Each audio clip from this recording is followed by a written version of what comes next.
Welcome to a short video about my use of the Google tool Antigravity for AI code assistance.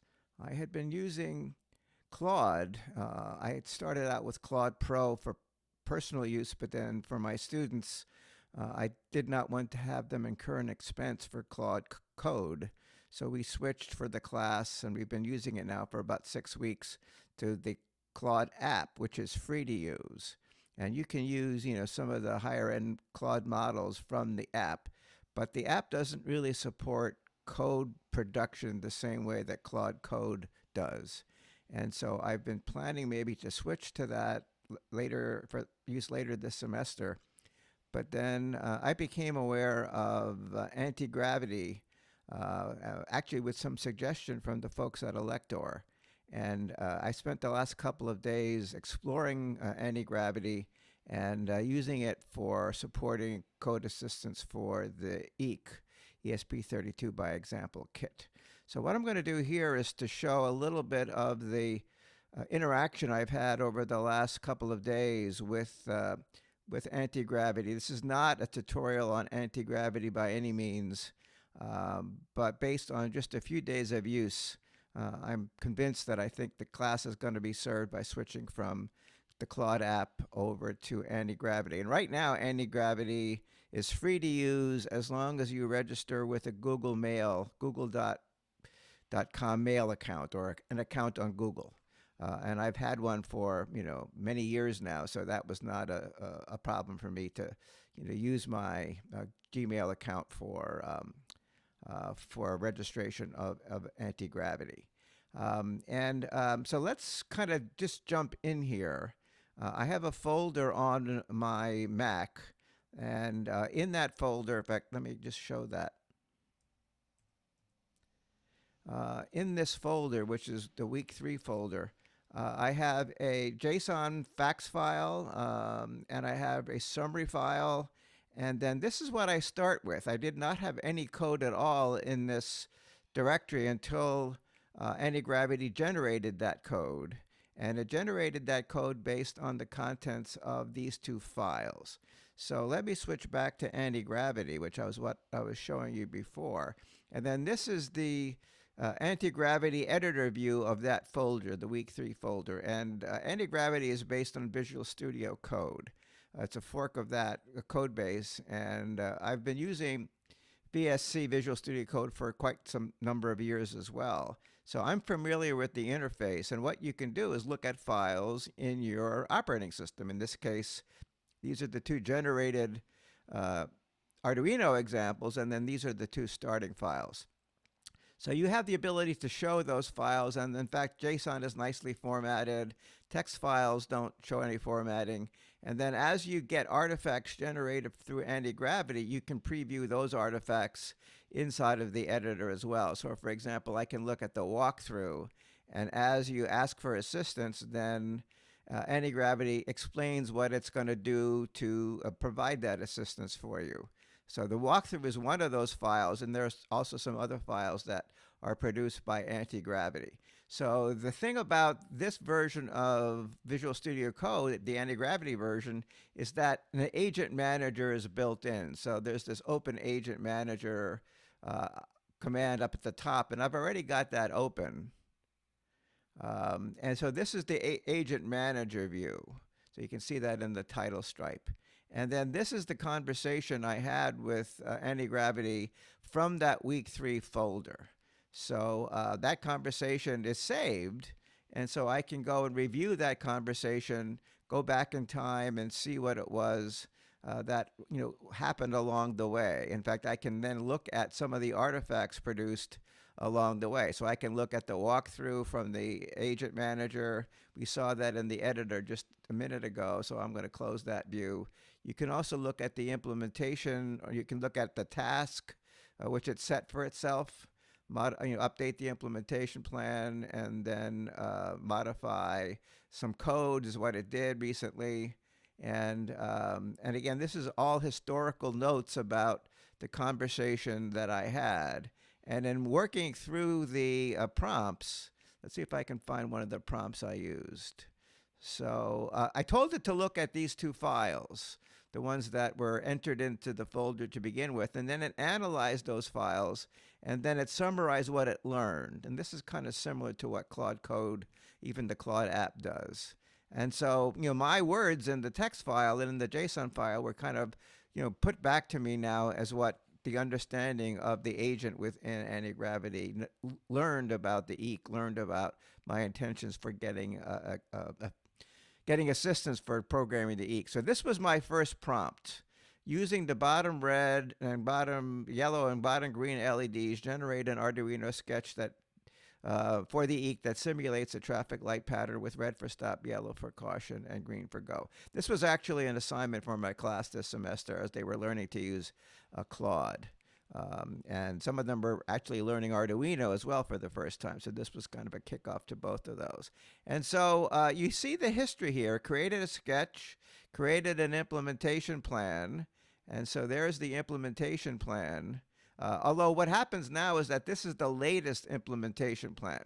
So I don't really see the implementation plan for the traffic light, but I can go up here and show version history. So then you can see in a diff style view what the implementation plan was for the traffic light, and then how that got changed in the towards the implementation plan for a later example. So you really haven't lost sight of the very first implementation plan, but the latest one is the one that actually is, actually, can I do this from version 1? I was looking to see whether or not I can see version 1 to version 1, but I can't, doesn't seem like I can do that. Anyway, so you do have the implementation plan history. And again, this is the conversation. And if you open up sidebar files like that, you use the sidebar view. So I kind of keep going back to expose the sidebar view. And then this is the conversation that I had under this week 3 folder. And that conversation got named by Antigravity to EEC, facts, and summary. It's not clear to me why it names conversations the way it names them, but that's kind of a quirk of Antigravity. And then I went through this and then tried another example. In fact, this is the next example I tried. I have a DHT11 sensor that I connect to the EEC using GPIO pin 19 for the signal and wiring plus and minus to power and ground. Using a DHT11 library, I didn't say which one, create a sketch that prints the temperature humidity readings from the DHT11 every 5 seconds. Also use the EEC OLED display and print the temperature and humidity every 5 seconds. So it did that new sketch generation based on that prompt, and it created an implementation plan, which would have been a new plan for that new sketch. And then it created the code itself. And the code itself is this one, EEC DHT11 OLED.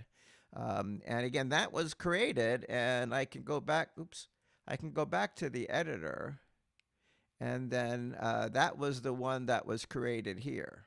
So I can look at that code inside of the editor for Antigravity, or if I want, now let me jump over to the Arduino, I can look at that code inside of the Arduino IDE.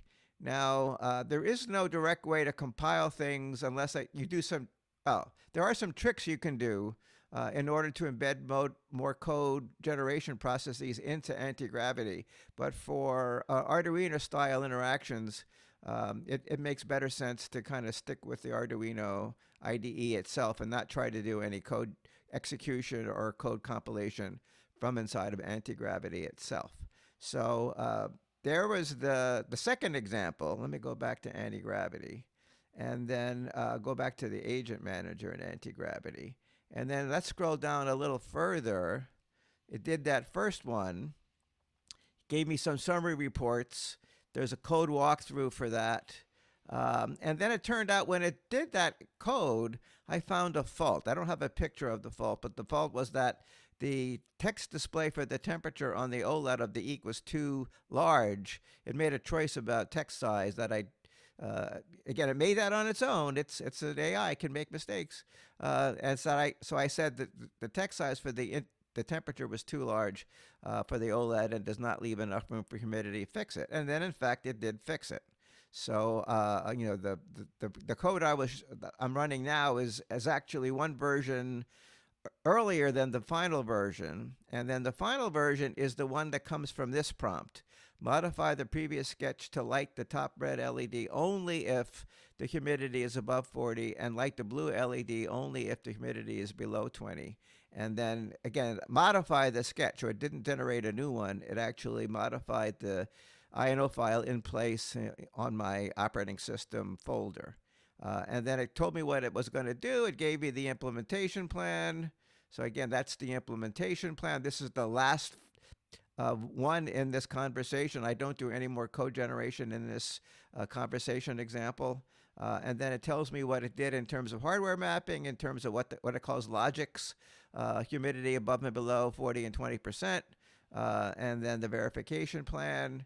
And again, that's what you see inside of this example. This is the last one that if I scroll down into the loop, then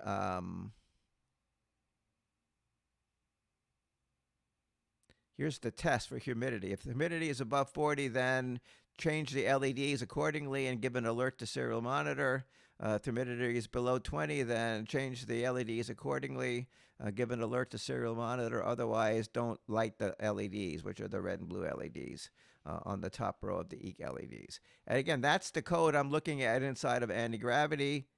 But then I can look at the code inside of the Arduino IDE, and it's the same code. And then as I ran the code, then I'm seeing the results that are showing in the serial monitor. And I think I have the camera queued up here. So there's the camera view of the EEC running that last example that was generated by Antigravity. So this was an assignment during the week 3 part of the semester for my class here at Villanova. And the students did use prompts to generate code, but they used the Claude app. And we managed to do pretty well with the Claude app at that point in the semester. But because of my more recent experience here with Antigravity, my plans are, once the students come back from semester break, which is happening this week, that next week all of our future code assistance activity is going to take place in the context of Antigravity. And one more thing about Antigravity. If I go back to the agent manager view here, then you can get your settings. And so if I click on the settings icon for Antigravity, then of course you have a lot of control over settings, and you can go online and get lots of information with Google tutorials about how to use all of these settings. But the one that I want to call attention to here is that there are in fact 1, 2, 3, 4, 5, 6 different models that you can use from Antigravity. 3 of them are Google models: Gemini 3.1 Pro, Gemini 3.1 Pro high or low, high reasoning, low reasoning, I think, and then Gemini 3 Flash, which is the one that I was using most recently because it's faster. And then yesterday morning when I was doing some testing, it turned out that the Gemini 3.1 Pro models didn't seem to be available. I tried to use the Sonnet model yesterday. I was using it successfully on Sunday, but yesterday there were capacity limits that were reached. That's what I was told by Antigravity, that Sonnet wasn't available because there wasn't sufficient capacity. So there's some agreement between Anthropic and Google in terms of how the user base for Antigravity can access the models. And you could even use this most high-end model, which is Opus 4.6, without having to pay anything. This usage of these models right now is free. There's no credit card data that I had introduced to use it. And this last model, GPT-OSS, is actually an open AI, so-called open source model. So that also has capacity. And the longer the bar here means the more usage credits you have left in your bank. So the longest bar here is for Gemini 3 Flash. Gemini 3 Flash, which means that I have a lot of leeway here to continue conducting code experiments, code generation assistance experiments, as long as I don't shift away to some of these other models. And then every week, these reset. So this is counting down the hours, and didn't start using Gemini until the other day. I was using Gemini 3.1 Pro earlier in my experience, so the refresh time period is sooner, 100 hours rather than 144 hours. So I think I'll end it there. This kind of gives you my overall experience with using Antigravity on the Mac, using it with my Eek board, and then giving justification for why my plans are to move away from the Claude app, which is free, and move to Google Antigravity, which right now is still free, where you have a lot more benefit in terms of how you get assistance support for the examples that you're trying to generate.